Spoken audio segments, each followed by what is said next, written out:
Gallery Experience Episode 9. Can a painting make you feel something you don't understand? Have you ever stood in front of a painting and suddenly felt something? You don't know why. You don't know what the artist was trying to say. You may not even understand the painting. And yet, something inside you reacts. Perhaps you feel sadness. Perhaps peace. Perhaps nostalgia. Perhaps loneliness. Or perhaps you feel something you cannot even put into words. This is one of the most mysterious things about experiencing art. We often assume that we must understand a painting before we can feel something about it. But perhaps the opposite is true. Sometimes we feel first and understand later. Think about the first time you hear a piece of music. You may not understand the lyrics. You may not know anything about the composer. You may not even know why you like it.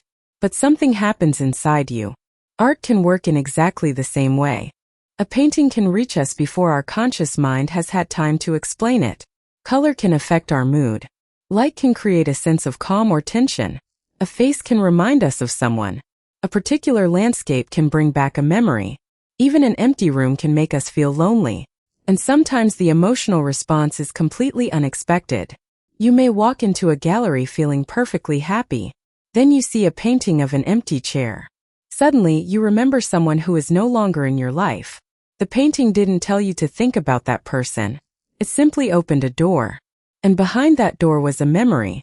This is one reason art can feel deeply personal. The artist creates the image, but the viewer brings the memories. Two people can stand in front of the same painting and experience completely different emotions. One person sees sadness. Another sees peace. One sees loneliness. Another sees freedom. One sees an ending. Another sees a beginning. The painting has not changed. The viewers have. Our experiences shape what we see. A person who has experienced loss may respond differently to a painting about separation.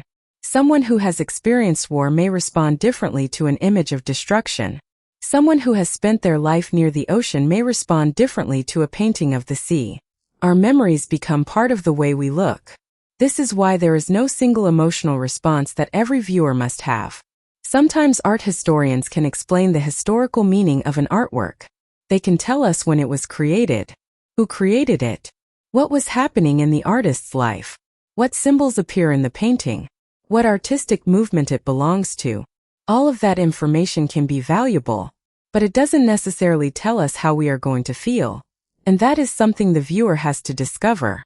There is also a fascinating difference between recognizing something and feeling something.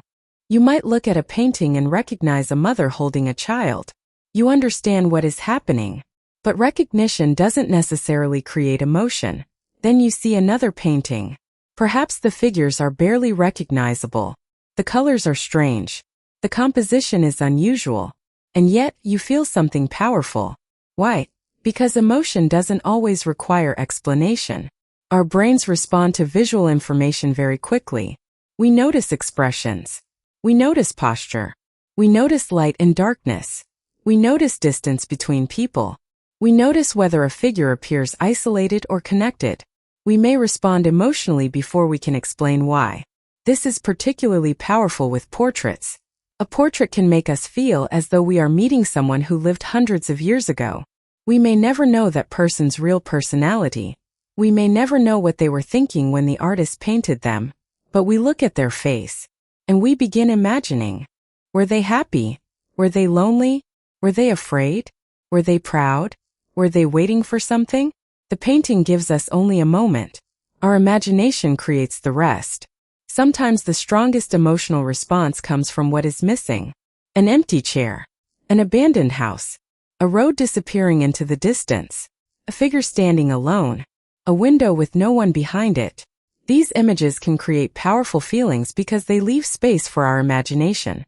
The artist doesn't tell us everything. And because we don't have all the answers, our own experiences enter the empty spaces. This is why some paintings stay with us long after we leave the gallery. We may not remember the title. We may not remember the artist. We may not remember the year it was painted. But we remember how it made us feel. And sometimes we don't even know what that feeling was. Perhaps it was longing. Perhaps it was a memory.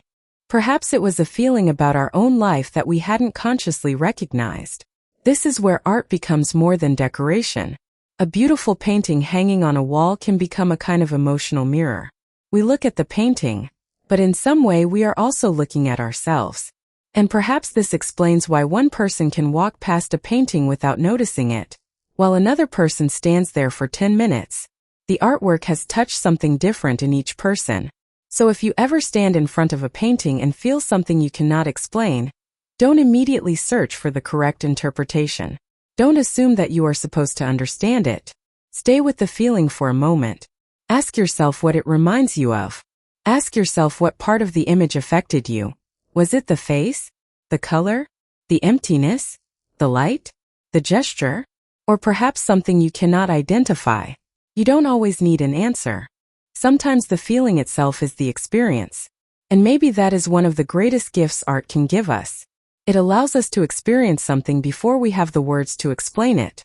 We spend so much of our lives trying to understand everything. But in a gallery, perhaps we can allow ourselves to simply feel. Because sometimes the painting isn't asking you a question that can be answered with words. Sometimes it is simply asking you to stand there, look, and feel. This is the gallery experience.